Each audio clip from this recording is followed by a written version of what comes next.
Class second. आज हम translation में मिसलेनियस सेंटेंसेस करेंगे। मिसलेनियस का मतलब क्या होता है? मिसलेनियस मतलब होता है सब चीज़ को मिलाकर, मतलब जितना भी कुछ अभी तक हमने सीखा हुआ है टेंसेस के फॉर्म में, सेंटेंसेस के फॉर्म में, सारे टाइप के सेंटेंसेस आज हम इस वाली वीडियो में सीखेंगे। ठीक है, तो स्टार्ट करते हैं with the general structure of any sentence. मतलब किसी भी सेंटेंस का एक जो रेगुलर स्ट्रक्चर होता है वो क्या होता है? किसी भी एक सेंटेंस में या तो सब्जेक्ट होता है, हेल्पिंग वर्ब होती है, वर्ब होता है और ऑब्जेक्ट होती है। ये चारों चीज़ें हर सेंटेंस में होती हैं।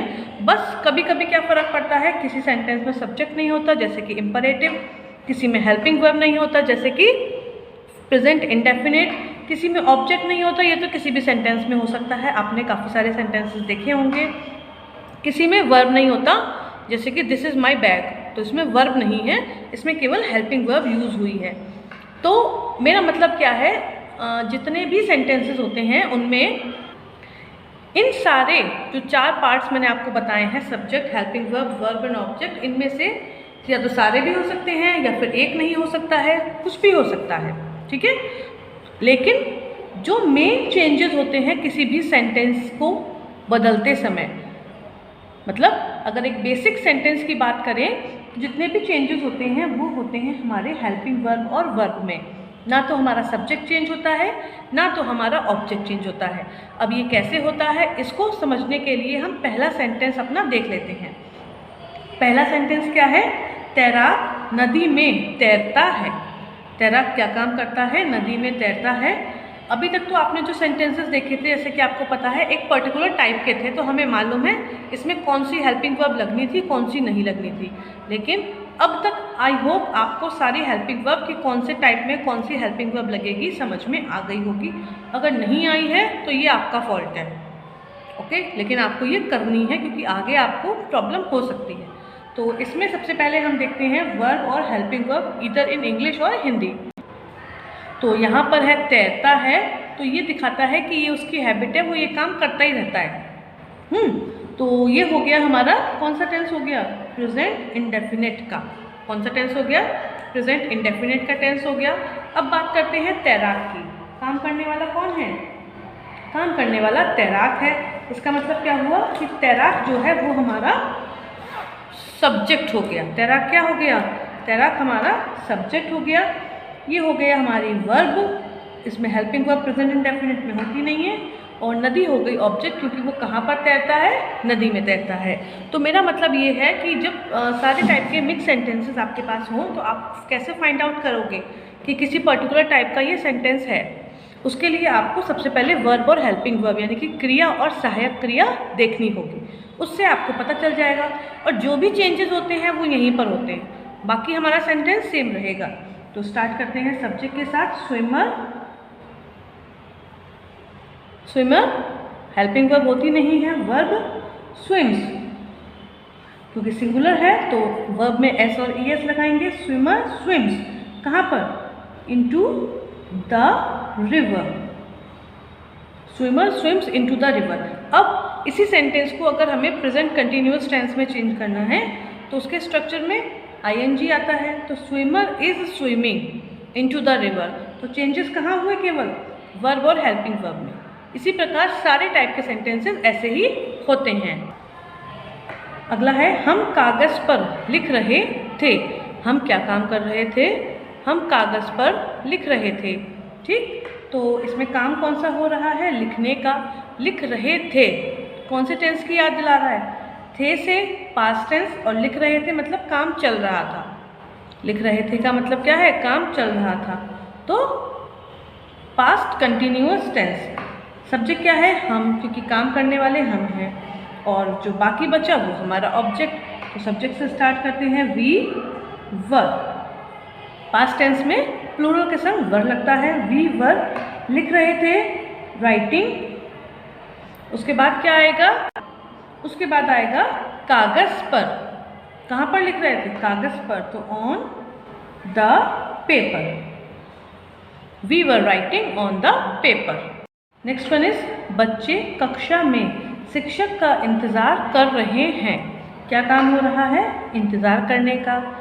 तो हमारी क्रिया तो ये हो गई यानी कि वर्ब, और पूरी क्या होगी, इंतज़ार कर रहे हैं। इंतज़ार करने की होती है वेट, काम हो रहा है प्रेजेंट टेंस में क्योंकि है लगा हुआ है, और काम अभी चल रहा है, इंतज़ार अभी भी हो रहा है।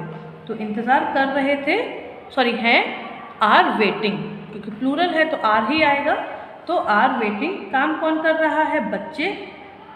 क्या काम कर रहे हैं, इंतज़ार करने का, तो किसका इंतज़ार कर रहे हैं, शिक्षक। कहाँ पर कर रहे हैं, कक्षा में। तो सब्जेक्ट को लिया children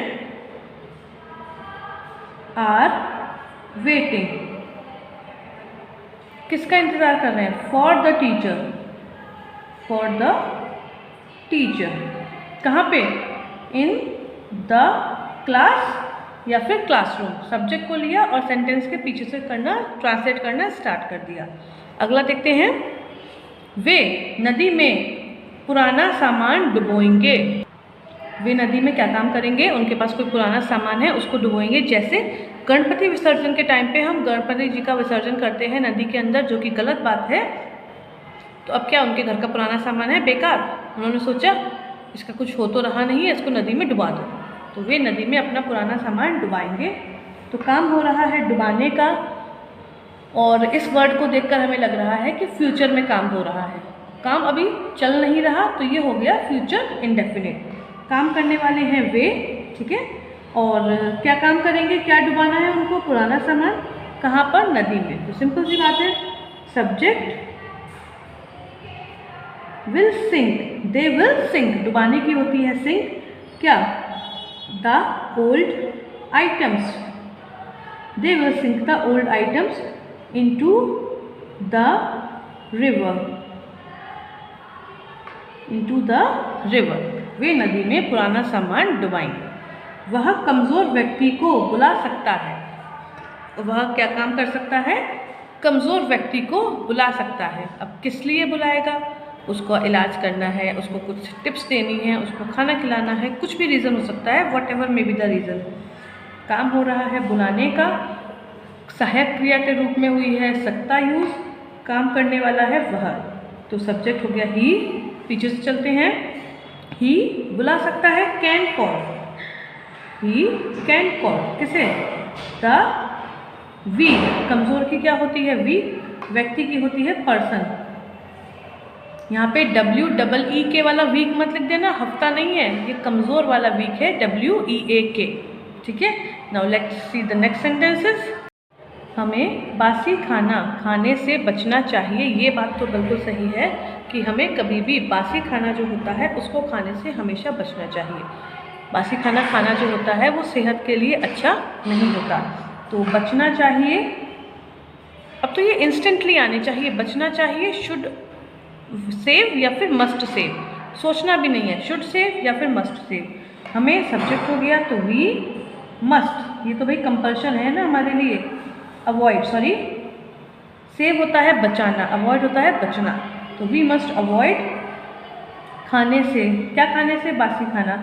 avoid eating, we must avoid eating the stale food, we must avoid eating the stale food. ग्राहक स्वादिष्ट भोजन का स्वाद ले रहे होंगे।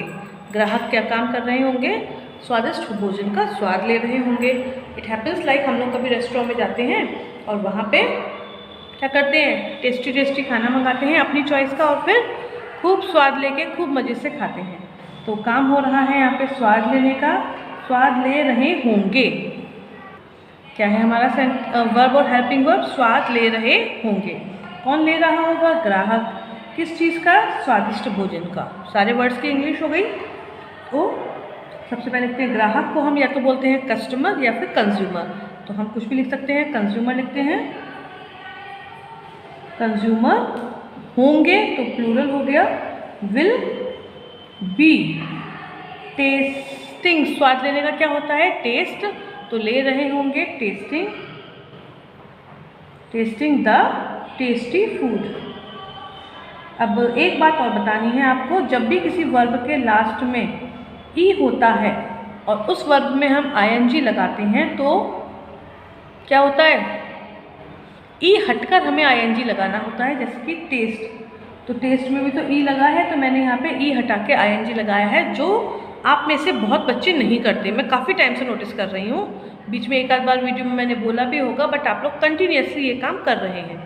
तो जब भी वर्ब के लास्ट में ई होता है और हमें आईएनजी का यूज़ करना है तो उसमें से हम ई को निकाल देते हैं, ठीक है। द लास्ट 3 सेंटेंसेस जो आपको खुद ही सॉल्व करने हैं। जी हाँ, इस बार 3 सेंटेंसेस करने हैं। दुखी बच्चे को अपने बड़ों से बातचीत करनी चाहिए। यदि कोई व्यक्ति दुखी है, आपके मन में कोई गुस्सा है, कोई प्रॉब्लम है, तो वो आपको अपने बड़ों को डेफिनेटली बतानी ही चाहिए। प्राचीन घड़ी की मरम्मत करो। पुरानी घड़ी हो गई है, इसका मतलब होना है कि फेंक दो उसको, उसकी मरम्मत करो। वह सबकी आवाज़ सुनेगा। वह सबकी आवाज़ सुनेगा।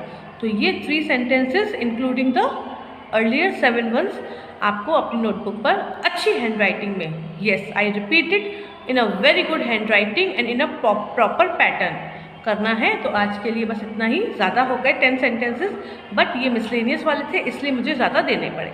तो आज के लिए बस इतना ही। Good bye.